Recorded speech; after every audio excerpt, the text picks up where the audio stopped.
Hello students, welcome to our channel simply mathematical. आज इस video में हम सॉल्व करेंगे problem 32 of miscellaneous exercise on chapter 9 11th class maths. ठीक है,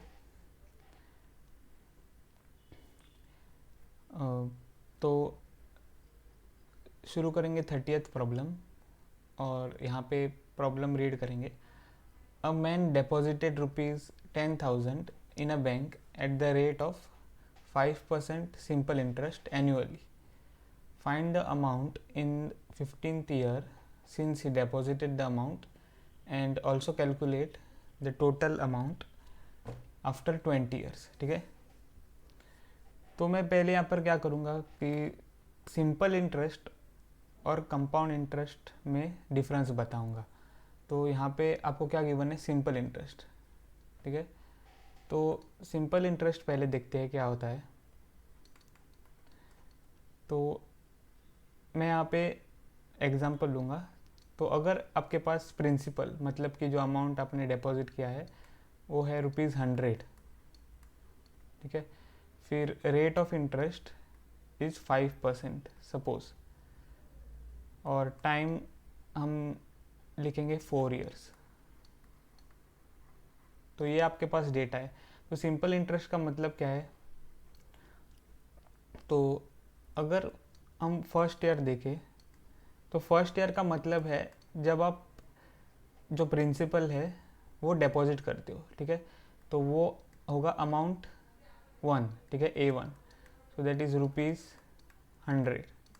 ठीक है, तो ये होगा अमाउंट 1 A1। ठीक है, A1 का मतलब है amount in the first year. अब सेकेंड ईयर का अमाउंट अगर हम देखें तो अब यहाँ पर सिंपल इंटरेस्ट लग जाएगा। ठीक है, तो फर्स्ट ईयर के लिए कोई सिंपल इंटरेस्ट नहीं लगता है, तो A1 is just what the amount that is deposited in the bank. अब सेकेंड ईयर में आपको सिंपल इंटरेस्ट लग जाएगा, तो सिंपल इंटरेस्ट 1, तो इसको हम कहेंगे simple interest on the amount in the first year. ठीक है, SI1। तो फॉर्मूला क्या है, principal multiplied by rate of interest multiplied by the time divided by 100। ठीक है, तो यहाँ पे आपको क्या मिल जाएगा, प्रिंसिपल क्या है 100 और रेट ऑफ इंटरेस्ट इज़ 5। अब टाइम क्या होगा, फर्स्ट 1। ठीक है, फर्स्ट ईयर के लिए सिंपल इंटरेस्ट हम कैलकुलेट कर रहे हैं, तो 1 और डिवाइडेड बाय 100। तो यहाँ से हमें क्या मिलेगा, ये ज़ीरोस कैंसिल हो जाएंगे और हमें मिलेगा 5। ठीक है, अब अमाउंट क्या हो जाएगा, A2 is nothing but principal plus simple interest 1, so that is 100 plus 5 and that is 105. so this is the amount in the second year. अब थर्ड ईयर में अमाउंट देखेंगे, तो थर्ड ईयर में अमाउंट अगर हम देखें सिंपल इंटरेस्ट लगाकर, तो पहले हमें सिंपल इंटरेस्ट कैलकुलेट करना है। तो SI2 मतलब कि simple interest on the amount in the second year. ठीक है, तो principal multiplied by the rate multiplied by time divided by 100, and so हमें क्या मिलेगा, 100 multiplied by rate of interest is 5 multiplied by 2 मिलेगा यहाँ पर। ठीक है, क्योंकि अब हम सिंपल इंटरेस्ट कैलकुलेट कर रहे हैं 2 इयर्स के लिए, तो डिवाइडेड बाय 100, तो ये 100 और 100 कैंसिल हो जाएगा और हमें मिलेगा 10। ठीक है, तो सिंपल इंटरेस्ट क्या है, ₹10। अब अमाउंट अगर हम कैलकुलेट करें तो A3 क्या होगा, principal plus simple interest 2, so that is 100 plus 10। ठीक है, विच इज़ 110। तो ऐसे हमें अमाउंट्स यहाँ पर कैलकुलेट करना है। तो आप देख सकते हो कि यहाँ पर अमाउंट 1 है 100, फिर अमाउंट 2 क्या है 105, अमाउंट 3 है 110, और ये हमें अमाउंट यहाँ पर मिले। अब हम कंपाउंड इंटरेस्ट देखेंगे कैसे कैलकुलेट करते हैं। तो सेम एग्जांपल हम लेंगे यहाँ पर। तो प्रिंसिपल इज़ 100, फिर रेट ऑफ इंटरेस्ट क्या है 5% और टाइम इज़ 4 years। ठीक है, तो पहले फर्स्ट ईयर के लिए अमाउंट कैलकुलेट करेंगे। तो फर्स्ट ईयर के लिए अमाउंट सेम होगा। ठीक है, A1 the amount which you have deposited that is ₹100। ठीक है, अब सेकेंड ईयर के लिए अमाउंट लिखेंगे। तो सेकेंड ईयर के लिए क्या होता है, अमाउंट हम डायरेक्टली यहाँ पर कैलकुलेट कर सकते हैं। ठीक है, यहाँ पर आपको कंपाउंड इंटरेस्ट कैलकुलेट करने की ज़रूरत नहीं है, डायरेक्टली आप अमाउंट कैलकुलेट कर सकते हो। तो अमाउंट क्या होगा, A2 इज़ इक्वल टू, देखो यहाँ पर क्या होता है, तो प्रिंसिपल, ठीक है, that is 100 here plus the interest on the principal, मतलब कि मल्टीप्लाइड बाय 100। यहाँ पर आपको क्या मिलेगा, 100 plus 5 divided by 100 multiplied bye 100 and so that is 105. So amount in the second year is 105 which is same as the amount in the second year for simple interest। यहाँ पर देखो 105 ही आपको मिला है। पर अगर आप थर्ड ईयर में जाओ, ठीक है, अब अमाउंट क्या होगा, तो अमाउंट अब होगा principal which is nothing but the previous amount, the amount in the second year that is 105। ठीक है, plus interest on the amount in the second year which is 105। ठीक है, तो जो प्रिंसिपल होगा अब वो होगा प्रीवियस ईयर का अमाउंट दैट इज़ 105 और इंटरेस्ट क्या होगा, इंटरेस्ट किस पर लगेगा, अब 5% ऑफ द प्रीवियस अमाउंट। ठीक है, तो यहाँ से हमें क्या मिलेगा, तो 105, ठीक है, plus 5 divided by 100 multiplied bye 105। तो 5 1 ज़ार 5, 5 20 ज़ार 100, ऐसे आपको मिलेगा। सो 105 प्लस यहाँ पर आप क्या कर सकते हो, 105 मैं लिखूँगा पहले, 105 डिवाइडेड बाय 20। तो आप ये जो ज़ीरो है उसको ऊपर लेकर डेसिमल नंबर बना सकते हो 105 को। तो 105 प्लस आपको मिलेगा 10.5 डिवाइडेड बाय 2। ठीक है, तो 2 1 ज़ार 2, 2 5 ज़ार 1, 2 5 ज़ार 10 पॉइंट 2 2 ज़ार 4। ठीक है, तो 1 बचेगा और 0 और 2 5 ज़ार 10, तो 5.25 आपको यहाँ पर ये क्वांटिटी मिलेगा। तो अब सम क्या हो जाएगा, 105 प्लस 5.25। ठीक है, and that is equal to 110.25। ठीक है, 110.25 ऐसे आपको मिलेगा। तो अब आप देख सकते हो कि जो अमाउंट है in the third year is not equal to the amount in the third year in the simple interest. तो आपको यहाँ पर 110 मिला था, यहाँ पर आपको 110.5 मिला है। ठीक है, तो ये डिफरेंस है। और यहाँ पर आप क्या कर रहे हो, यहाँ पर आप जो इंटरेस्ट है वो प्रीवियस अमाउंट को लगा रहे हो। ठीक है, प्लस मतलब कि previous amount plus interest on the previous amount. ठीक है, तो 105 प्लस 5% ऑफ 105। तो ये जो इंटरेस्ट है वो कंपाउंडेड हो रहा है। ठीक है, मतलब कि ऐड हो रहा है इंटरेस्ट। तो ये डिफरेंस है सिंपल इंटरेस्ट और कंपाउंड इंटरेस्ट में। ठीक है, तो ये आपको पता होना चाहिए। तो हम अब प्रॉब्लम 30 शुरू करेंगे। ठीक है, तो यहाँ पर आप देख सकते हो कि जो प्रिंसिपल है वो क्या है, P इज ₹10,000। फिर रेट ऑफ इंटरेस्ट है 5%, तो R इज इक्वल टू 5%। और फिर हमें अब कैलकुलेट करना है amount in the 15th year. तो यहाँ पर अगर आप फर्स्ट ईयर का अमाउंट देखो तो क्या है A1 which is nothing but the principal and that is ₹10,000। ठीक है, तो A1 क्या होगा, ₹10,000। अब सेकेंड ईयर में अगर आप जाओ तो A2 अगर हम कैलकुलेट करें तो वो क्या होगा, उसके लिए हमें सिंपल इंटरेस्ट कैलकुलेट करना है। तो simple interest 1 and that is principal plus rate of interest plus time t divided by 100। ठीक है, अब प्रिंसिपल क्या है 10,000 multiplied by rate of interest is 5% multiplied by time. तो यहाँ पर हम simple interest for the first year calculate कर रहे हैं, तो t इज इक्वल टू 1 और डिवाइडेड बाय 100।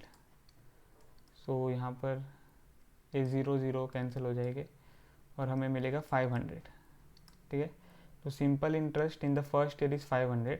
तो अमाउंट 2 अगर हम कैलकुलेट करें यहाँ पर जो हमें चाहिए था, तो वो क्या होगा, principal plus simple interest in the first year. So that is principal क्या है यहाँ पर 10,000 plus simple interest is 500। So that will give us 10,500 और ये होगा amount in the second year. ठीक है, अब हम थर्ड ईयर में अमाउंट है वो कैलकुलेट करेंगे। तो A3 हमें कैलकुलेट करना है, तो उसके लिए हमें सिंपल इंटरेस्ट चाहिए। तो SI2 which is nothing but principal plus the rate of interest plus multiplied by time divided by 100। So principal अब यहाँ पे क्या होगा, सिंपल इंटरेस्ट को आपको पता है, प्रिंसिपल तो जो आपने फर्स्ट ईयर में डिपॉजिट किया है वही आपको अमाउंट यहाँ पर लेना है। ठीक है, तो 10,000 फिर multiplied by rate is 5 multiplied by time is 2 years. ठीक है, डिवाइडेड बाय 100। तो यहाँ पे ये 2 ज़ीरोस कैंसिल हो जाएंगे और हमें क्या मिलेगा, तो 100। ठीक है, ये 100 multiplied by 5 multiplied by 2 is 10 and that is 1,000। ठीक है, तो simple interest in the second year is 1,000। तो अब A3 हम कैलकुलेट कर सकते हैं amount in the third year which is principal plus simple interest in the second year and so that is 10,000 plus 1,000। तो आपको मिल जाएगा 11,000। ठीक है, तो आपको ये अमाउंट सब मिल गए हैं A1 A2 A3। तो यहाँ पर हम वो लिखेंगे। तो पहला अमाउंट क्या है, A1 इज़ 10,000, फिर दूसरा अमाउंट है 10,500 और तीसरा अमाउंट हमको मिला था 11,000 एंड सो ऑन। ठीक है, तो ये जो सीक्वेंस है यहाँ पर वो क्या है, AP इज़ एन AP। क्योंकि यहाँ पर आपको कॉमन डिफरेंस मिल जाएगा। तो 10,500 माइनस 10,000 इज़ 500, फिर 11,000 माइनस 10,500 इज़ अगेन 500। तो यहाँ पर आपको कॉमन डिफरेंस मिलता है, तो इसीलिए ये जो सीक्वेंस है वो है AP। ठीक है, अरिथमेटिक प्रोग्रेशन। अब हमें यहाँ पर क्या चाहिए, जो हमें फाइंड करना है वो है the amount in the 15th year. ठीक है, तो हमें कैलकुलेट करना है अमाउंट इन 15th ईयर। अब 10,000 क्या था, A1, 10,500 था A2। ठीक है, 10,000 11,000 था A3। तो ये अमाउंट्स है, amount in the first year A1, amount in the second year A2, amount in the third year A3। So amount in the 15th year क्या हो जाएगा, A15। ठीक है, अभी आपको पता है ये जो सीक्वेंस है वो AP है, जिसका फर्स्ट टर्म है 10,000 और कॉमन डिफरेंस है 500। तो by the formula here we can write A plus n minus 1 that is 15 minus 1 multiplied by the common difference D।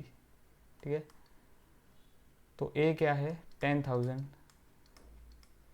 Plus 15 minus 1 is 14 multiplied by the common difference is 500।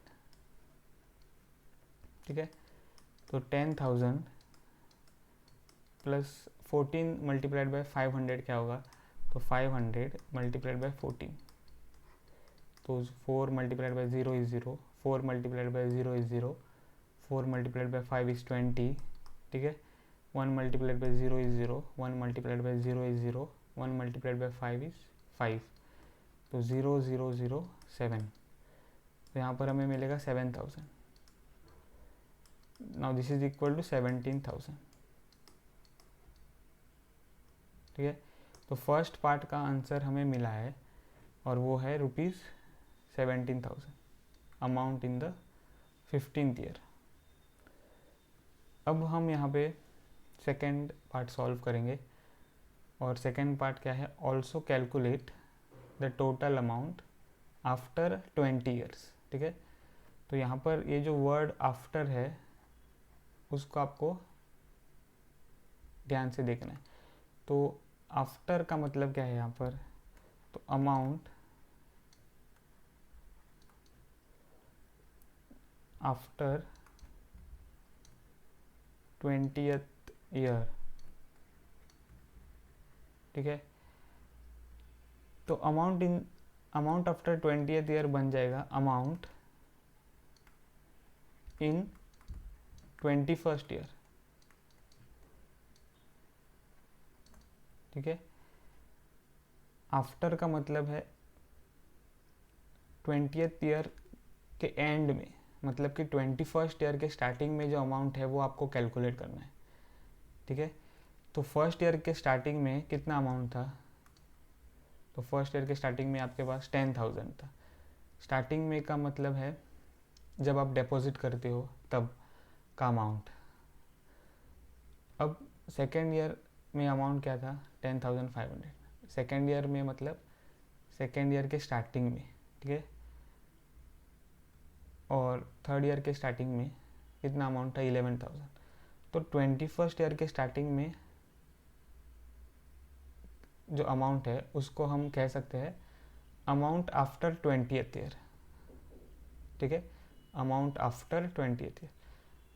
तो अब हम formula लगाएंगे यहाँ पर।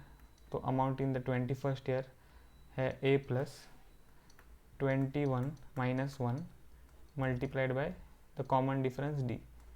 सो that is equal to A क्या है 10,000।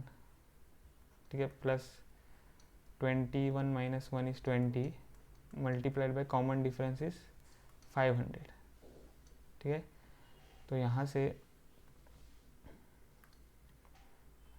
हम क्या कैलकुलेट कर रहे हैं, A21 is equal to 10,000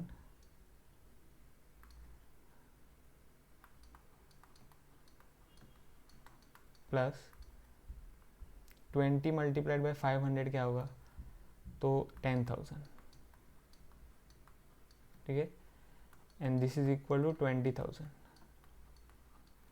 so amount in the 21st year और amount after 20th year is ₹20,000। ठीक है, तो सेकेंड पार्ट का आंसर हमें मिल गया है। तो 30th प्रॉब्लम हमने सॉल्व कर दिया है। ठीक है, अब हम सॉल्व करेंगे प्रॉब्लम 31। तो रीड करते हैं problem 31। A manufacturer reckons that the value of a machine which costs him rupees 15,625 will depreciate each year by 20%. ठीक है. Find the estimated value at the end of 5 years. Solution. अब यहाँ पर क्या दिया हुआ है, manufacturer reckons that the value of a machine. मतलब कि जो मैन्युफैक्चरर है उसने कैलकुलेट करके ये पता लगाया है कि जो मशीन है उसका कॉस्ट जो ओरिजिनली कितना था 15,625 वो डेप्रिशिएट होता है. ठीक है. मतलब कि घट जाता है हर साल के लिए 20% से. ठीक है. हमें क्या फाइंड करना है, find the estimated value at the end of 5 years. तो कितना डेप्रिशिएट हुआ है अमाउंट 5 years तक, वो हमें कैलकुलेट करना है. ठीक है. तो पहले हम क्या करेंगे, ओरिजिनल अमाउंट लिखेंगे. तो original amount of the machine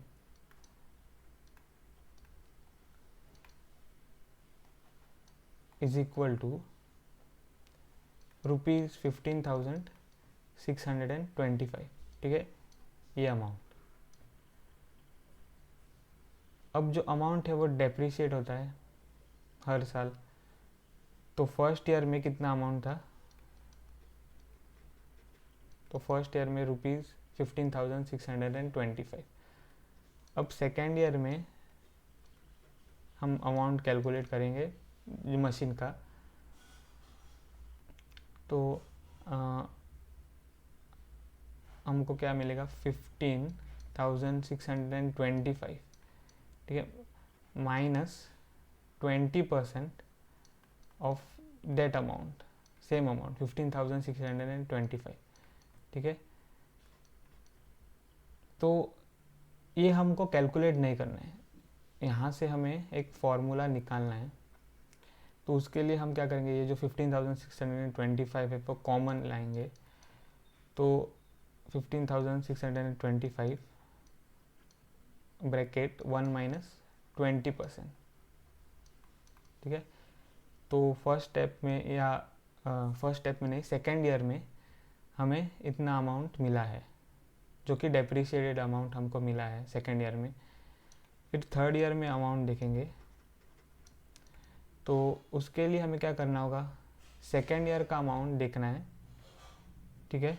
और उससे हमें 20% of the same amount subtract करना है. तो हमें क्या मिल जाएगा 15,625 multiplied by 1 minus 20% minus 20% of 15,625 multiplied by 1 minus 20%. ठीक है. तो सेकेंड ईयर का amount minus 20% of the same amount. So यहाँ से हम क्या कर सकते हैं, ये जो मैंने अंडरलाइन किया है वो टर्म्स हम कॉमन ले सकते हैं. तो 15,625 मल्टीप्लाइड बाय 1 माइनस 20% और मल्टीप्लाइड बाय ये जो फर्स्ट मैंने अंडरलाइन किया है वहाँ पे क्या बचेगा 1 और माइनस यहाँ से 20%. ठीक है. तो 15,625. अब यहाँ पे आप देख सकते हो कि ये जो दो टर्म्स है वो सेम है, तो दोनों मल्टीप्लाइड है. तो आपको क्या मिल जाएगा 1 माइनस 20% द होल स्क्वायर. ठीक है. तो ऐसे हम कैलकुलेट कर सकते हैं. अब यहाँ पर मैं क्या करूँगा कि ये जो पावर्स है वो आप देख सकते हो कि पावर्स क्या है, यहाँ पे 1 है. ठीक है. 1 माइनस 20% का पावर है 1. फिर थर्ड ईयर में 1 माइनस 20% का पावर क्या है 2. तो मैं क्या करूँगा, ये जो first year second year third year है उसको मैं चेंज करूँगा. ठीक है.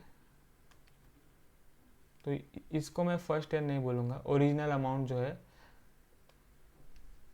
उसको मैं फर्स्ट ईयर अमाउंट नहीं बोलूँगा,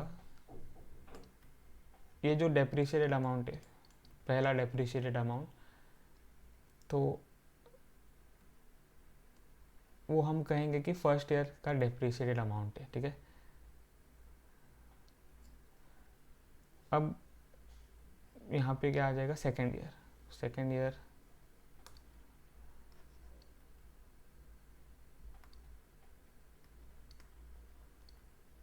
तो सेकेंड ईयर में कितना है amount depreciated, 15,625 multiplied by 1 minus 20% raise to 2। तो फर्स्ट ईयर में पावर है 1, सेकेंड ईयर में पावर है 2, और थर्ड ईयर भी हम कैलकुलेट करेंगे, देखेंगे। थर्ड ईयर में अगर हम अमाउंट कैलकुलेट करें तो हमको क्या करना है, original amount 15,625 multiplied by 1 minus 20% the whole square minus 20% of the same amount here, that is 15,625 multiplied by 1 minus 20% the whole square। Okay, तो जो मैं अंडरलाइन कर रहा हूँ वो हम कॉमन ले सकते हैं। तो 15,625 multiplied by 1 minus 20% the whole square, और ब्रैकेट में क्या बचेगा, ये जो फर्स्ट मैंने अंडरलाइन किया है वहाँ पर 1 बचेगा, फिर माइनस 20%, ठीक है। तो यहाँ से हमें क्या मिलेगा, 15,625 multiplied by 1 minus 20% raise to 3। तो हमको ये 3 अमाउंट्स मिल गए हैं। तो अब देख सकते हो फर्स्ट ईयर में power of 1 minus 20% is 1, second year में पावर ऑफ 1 माइनस 20% इज़ 2, और थर्ड ईयर में पावर ऑफ 1 माइनस 20% इज़ 3। तो ऐसे ही हम अगर जनरलाइज करें तो हम लिख सकते हैं फिफ्थ ईयर में कितना अमाउंट होगा, depreciated amount 15,625 multiplied by 1 minus 20% raise to 5, ठीक है। तो यहाँ से हमें मिलेगा 15,625। हाँ, और यही हमें कैलकुलेट करना है, find the estimated value at the end of 5 years. तो फिफ्थ ईयर में जो अमाउंट है वो हमें कैलकुलेट करना है। तो 15,625 multiplied by 1 minus 20 divided by 100 the whole raise to 5। So 15,625 times 1 minus, अब ये 0 कैंसिल हो जाएगा और हमें मिलेगा 2 डिवाइडेड बाय 10 रेज टू 5। तो 15,625 मल्टीप्लाइड बाय, यहाँ पे हमें क्रॉस मल्टीप्लाई करना है, तो 10 minus 2 divided by 10 raise to 5। So 15,625, ठीक है, मल्टीप्लाइड बाय 10 माइनस 2 इज़ 8 और डिवाइडेड बाय 10 रेज टू 5, ठीक है। तो 15,625 और 2 4s are 8, 2 5s are 10, सो हमें क्या मिल गया है, 4 divided by 5 the whole raise to 5।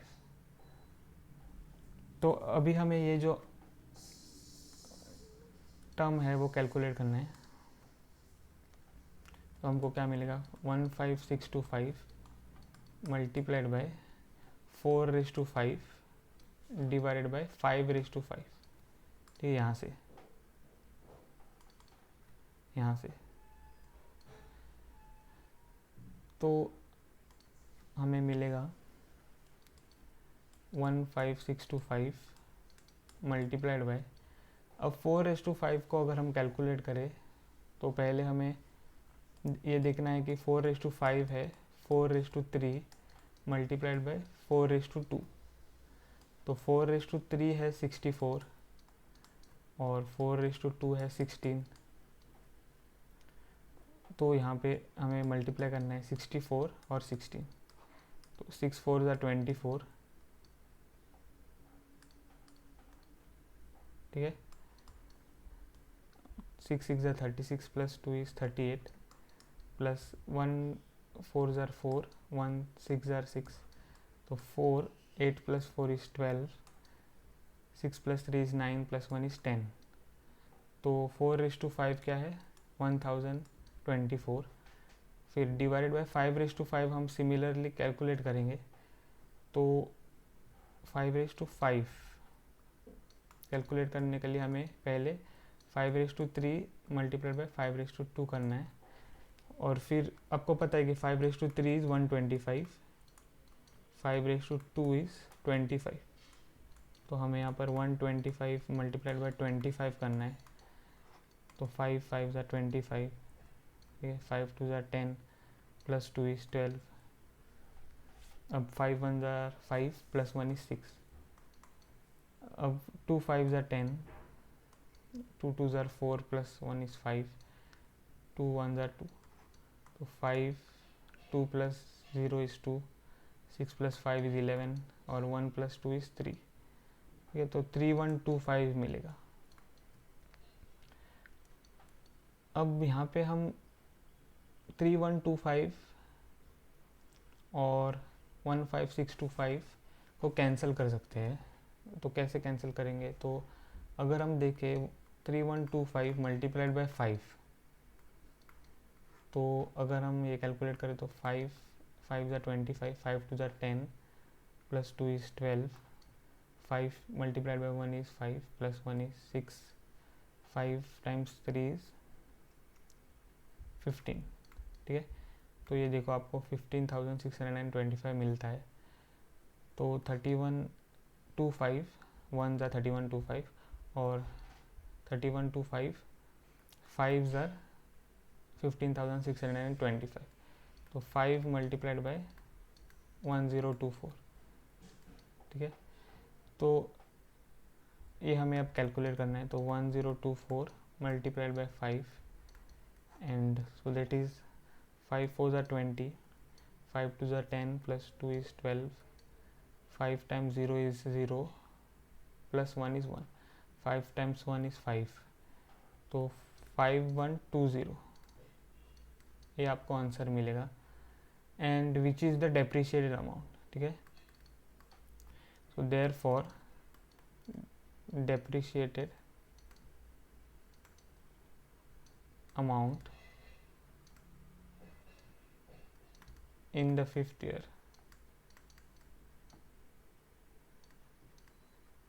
is rupees 5120, ठीक है, तो ये आंसर होगा ऑफ प्रॉब्लम नंबर 31, ठीक है। तो अब हम सॉल्व करेंगे प्रॉब्लम 32।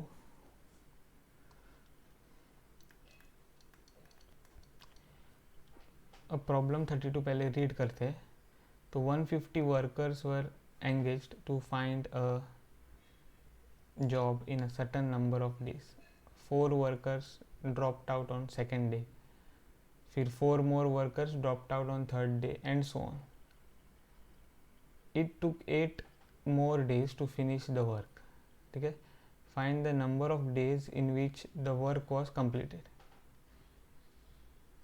तो ये जो प्रॉब्लम है वो हम 2 पार्ट्स में सॉल्व करेंगे, ठीक है। तो फर्स्ट पार्ट में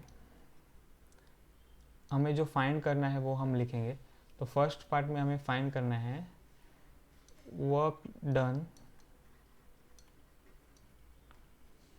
पर डे पर वर्कर, ठीक है, ये हमें फाइंड करना है।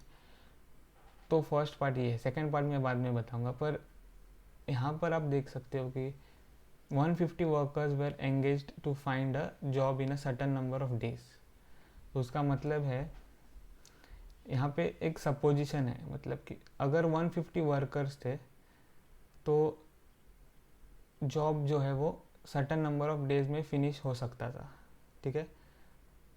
उसका मतलब है हमें यहाँ पर x be the number of days required for finishing the job by 150 workers, ये यहाँ पर लेट करना है, ठीक है। तो let x be the number of days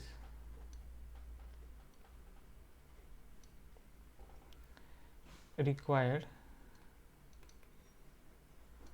to finish the job by 150 workers, ठीक है। अब ये देखो हमें क्या फाइंड करना है, work done per day per worker, ये हमें फाइंड करना है, ठीक है।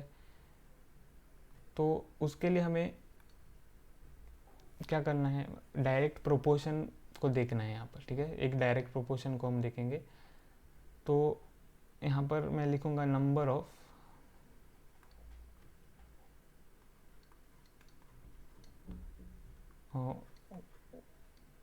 ऑफ डेज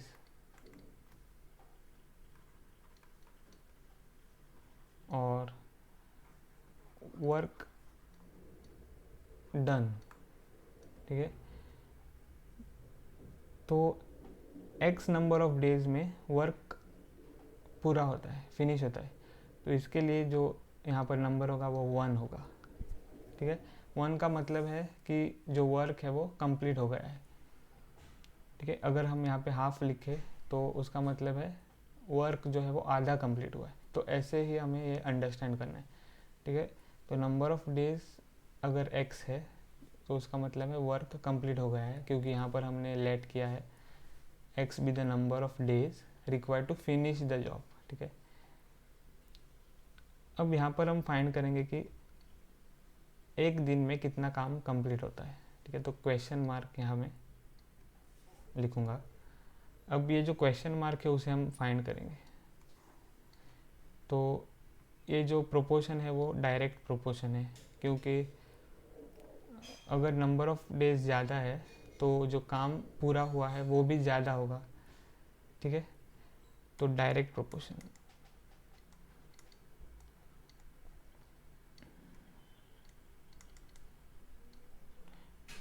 तो इसको क्रॉस मल्टीप्लाई करेंगे तो question mark multiplied by X multiplied by 1 multiplied by 1, ठीक है। तो question mark multiplied by X is equal to 1, so question mark is equal to 1 by X, ठीक है। तो क्वेश्चन मार्क का वैल्यू क्या है, 1 बाय एक्स, तो उसका मतलब है एक दिन में कितना काम कंप्लीट होता है, 1 बाय एक्स। अब ये जो काम कंप्लीट होने का कॉन्सेप्ट है वो कितने वर्कर्स के लिए है, 150 वर्कर्स के लिए, ठीक है। अब हमें फाइंड करना है कि एक वर्कर के लिए कितना काम कंप्लीट होगा, ठीक है। तो या एक वर्कर कितना काम कंप्लीट कर सकता है। तो यहाँ पर हम फिर से एक डायरेक्ट प्रोपोर्शन लेंगे, तो number of workers and work done, ठीक है।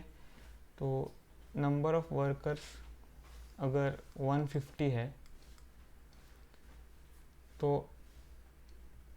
वर्क डन कितना है, वर्क डन पर डे, ठीक है। ये हमें फाइंड करना है, work done per day.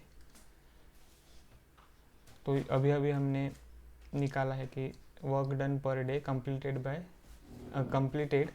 Bye 150 workers is 1 by X, ठीक है।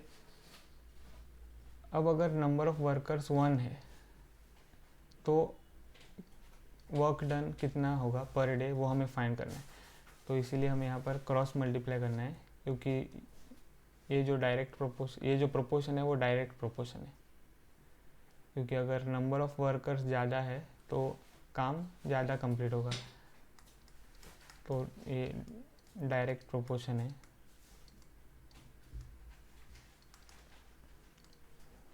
तो 150 multiplied by question mark is equal to 1 multiplied by 1 by X, ठीक है। तो 150 multiplied by question mark is equal to 1 by X. So question mark is equal to 1 by 150x, ठीक है। तो ये जो क्वेश्चन मार्क है वो क्या है, 1 by 150x।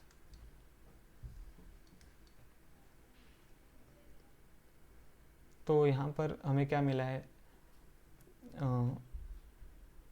1 worker can complete 1 by 50x of work per day, ठीक है। या हम अलग तरीके से कह सकते हैं कि वर्क डन पर डे,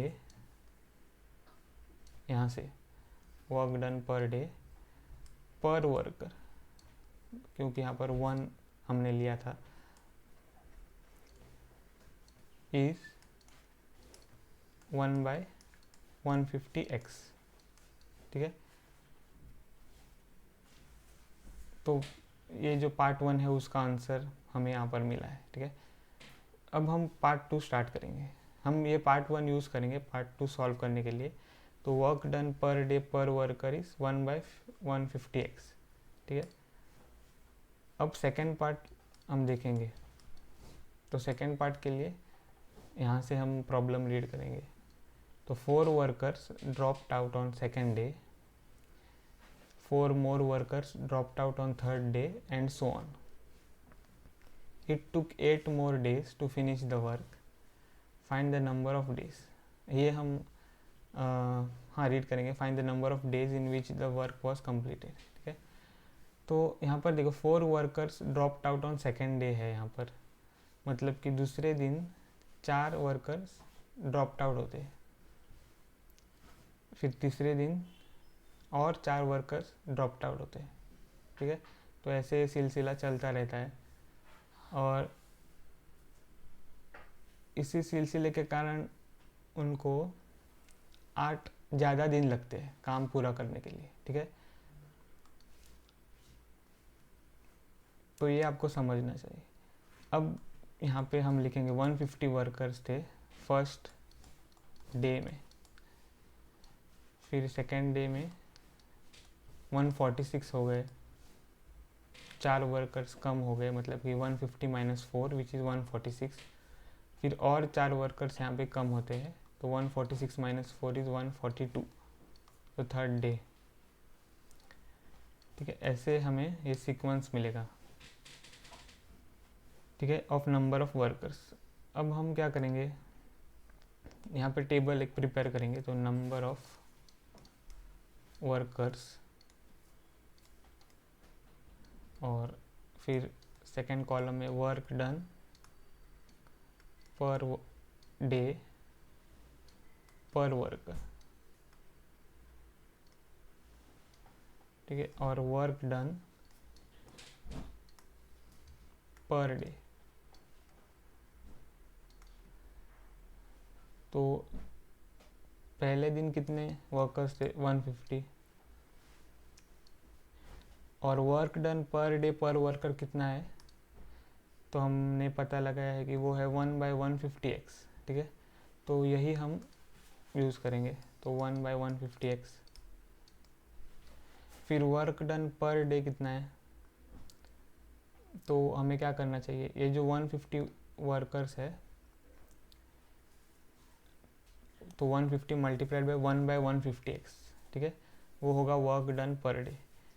क्योंकि ये जो 1 बाय 150x है वो क्या है, work done by per worker, तो इसीलिए work done per day total क्या होगा, तो 150 workers multiplied by 1 by 150, that is 1 by 150 by 150x, ठीक है।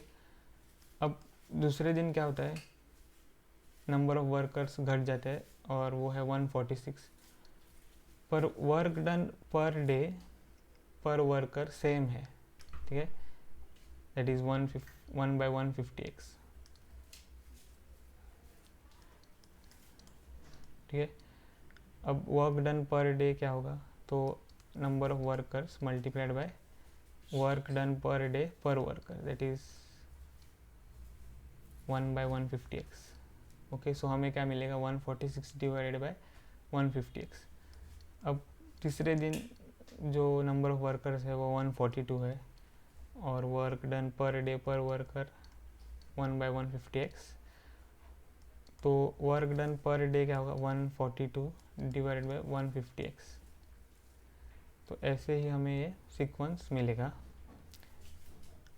अब यहाँ पे आप एक सम लिखोगे, ठीक है, और वो सम क्या है, अब ये जो एक्सप्रेशंस है, ठीक है, ये यहाँ पर वो क्या है, तो वो है वर्क डन पर डे। तो फर्स्ट डे में इतना वर्क कंप्लीट हुआ है, सेकंड डे में इतना वर्क कंप्लीट हुआ है, थर्ड डे में इतना वर्क कंप्लीट हुआ है। तो अगर हम ये जो अमाउंट ऑफ वर्क्स है वो ऐड करें, 150 divide by 150x plus 146 divide by 150x plus 142 divide by 150x, ठीक है। तो सारे जो अमाउंट ऑफ वर्क है वो ऐड कर दे तो हमें क्या मिल जाएगा, 1, क्योंकि जो वर्क है वो कंप्लीट हो जाएगा, ठीक है। तो हमें ये सम जो है वो मिलेगा। अब यहाँ पे ये जो सम है उसमें कितने टर्म्स हो गए, तो वो हमें फाइंड करना है। तो हमने क्या यहाँ पे लिया है, let x be the number of days required to finish the job by 150 workers, ठीक है। तो अगर 150 वर्कर्स काम ख़त्म होने तक प्रेजेंट थे तो जो वर्क है वो x डेज में कंप्लीट होता था, ठीक है। पर यहाँ पे वर्कर्स घट रहे थे और हमें बताया गया है कि it took 8 more days to finish the work. किस कंपैरिजन में, x डेज के कंपैरिजन में, ठीक है। It took 8 more days to finish the work, तो उसका मतलब है यहाँ पर क्या आ जाएगा, x प्लस 8, ठीक है। x प्लस 8 डेज का सम हमने यहाँ पर लिखा है, तो उसका मतलब है यहाँ पर हम कह सकते हैं यहाँ पर x प्लस 8 टर्म्स है। यहाँ पर मैं डेज लिखूँगा ब्रैकेट में, ठीक है। तो ये हमें मिलेगा। अब यहाँ से हमें सॉल्व करना है, ठीक है।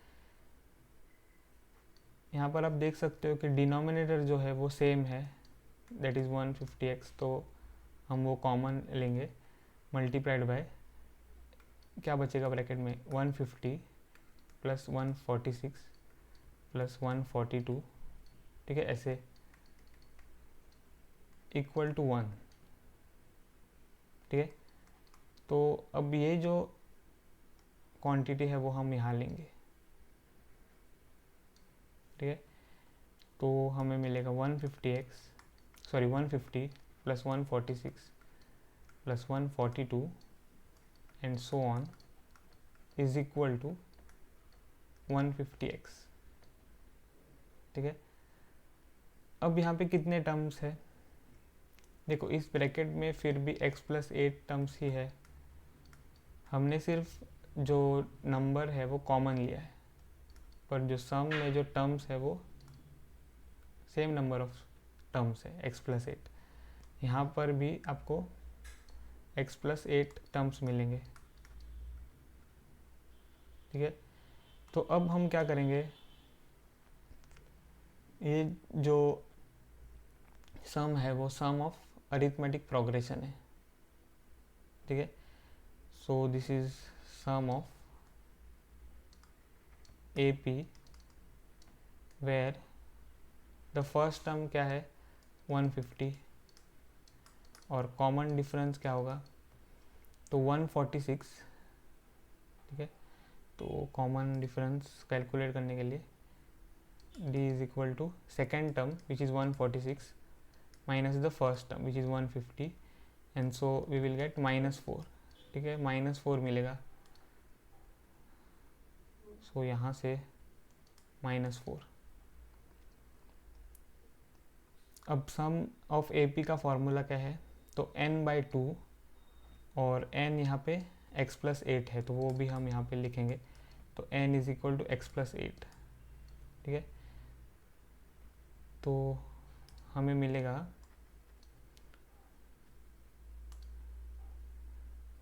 n/2 that is x+8/2. ठीक है, multiplied by 2a, so which is 2 times 150 plus n minus 1, so that is x+8 minus 1 which is equal to 150x. ठीक है, तो यहाँ से हमें क्या मिलेगा, तो ये जो 2 है, ओके पहले हम ये सिंप्लीफाई करते हैं स्क्वायर ब्रैकेट को. तो x+8 divided by 2 multiplied by 2 times 150 क्या है 300. ओ यहाँ पर ओके यहाँ पर मैंने कॉमन डिफरेंस मल्टीप्लाई नहीं किया है तो -4. ठीक है, ओके मैं ठीक से लिखता हूँ यहाँ पर.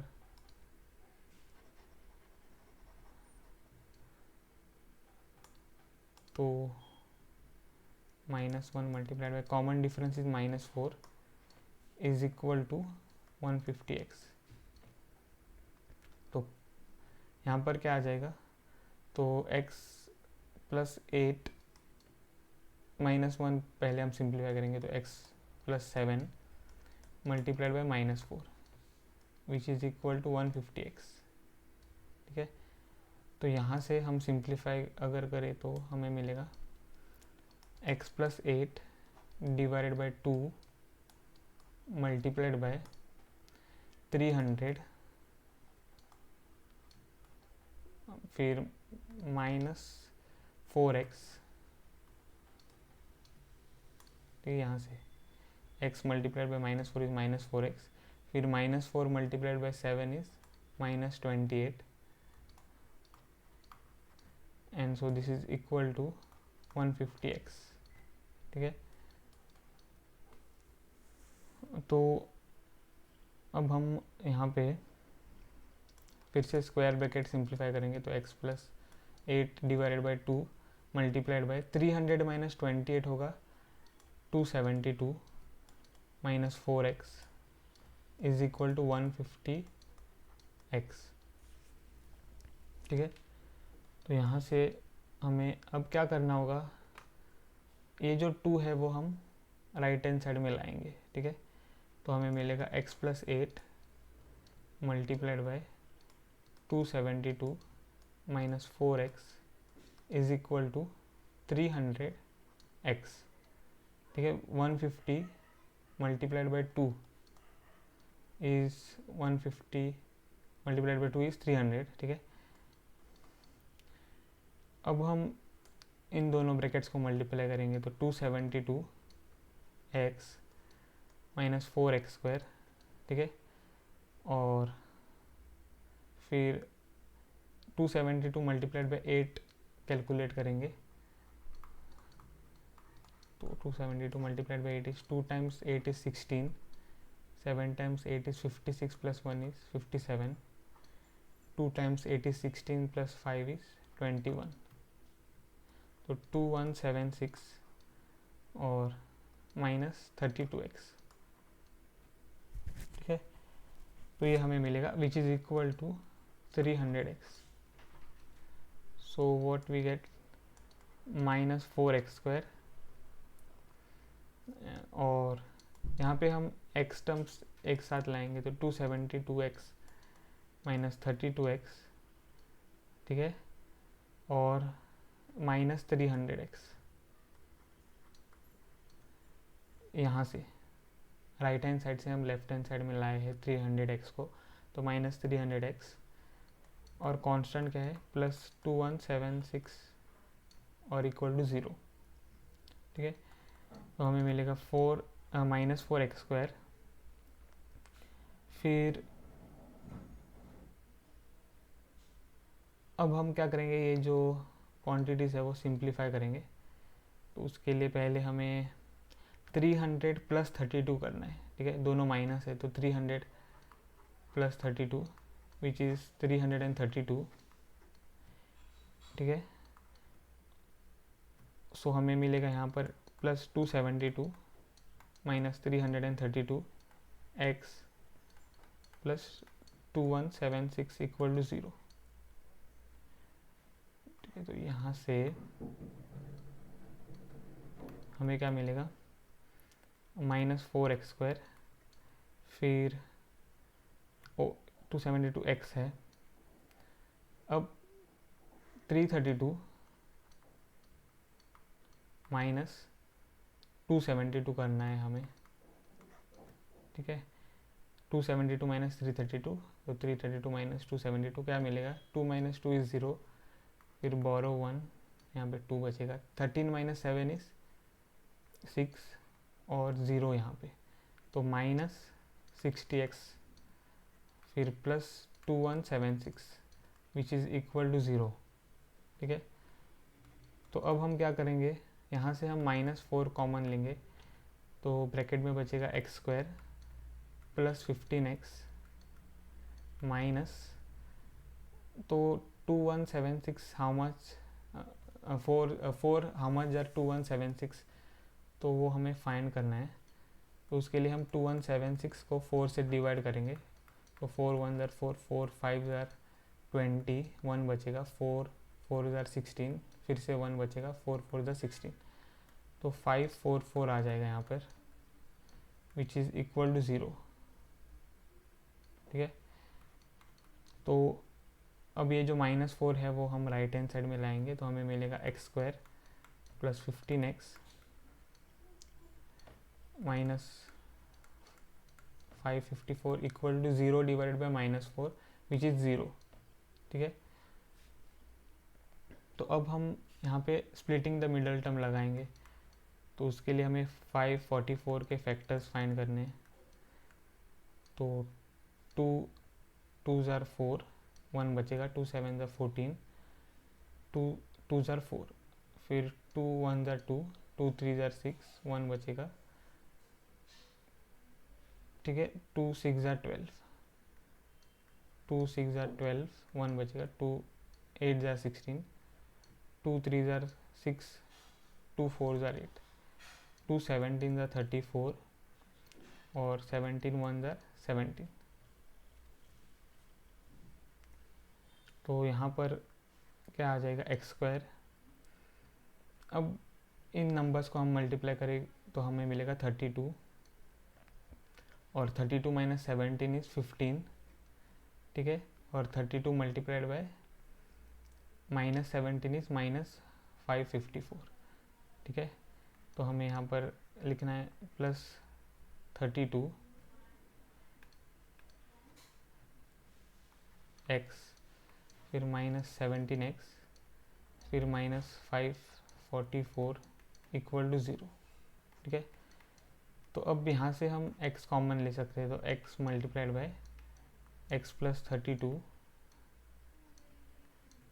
फिर यहाँ से हम -17 कॉमन ले सकते हैं, तो x प्लस 32 मिलेगा is equal to 0।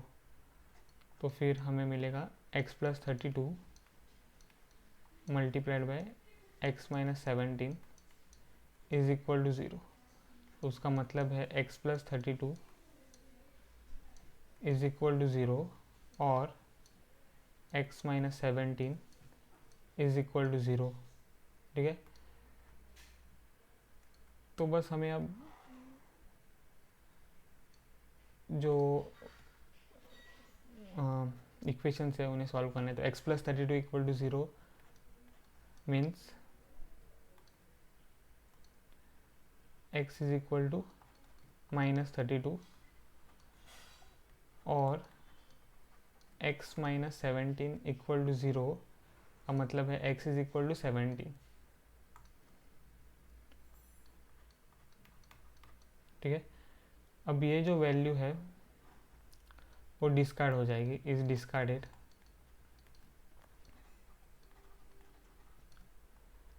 Because number of days cannot be negative. ठीक है, हमें -32 मिला है, पर number of days cannot be negative. ठीक है, तो आंसर क्या बन जाएगा, x इक्वल टू 17। तो ये आंसर होगा हमारा। उसका मतलब क्या है, आंसर ऑफ x। ठीक है, तो therefore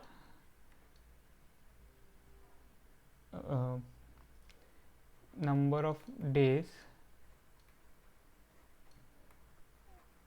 required to complete the work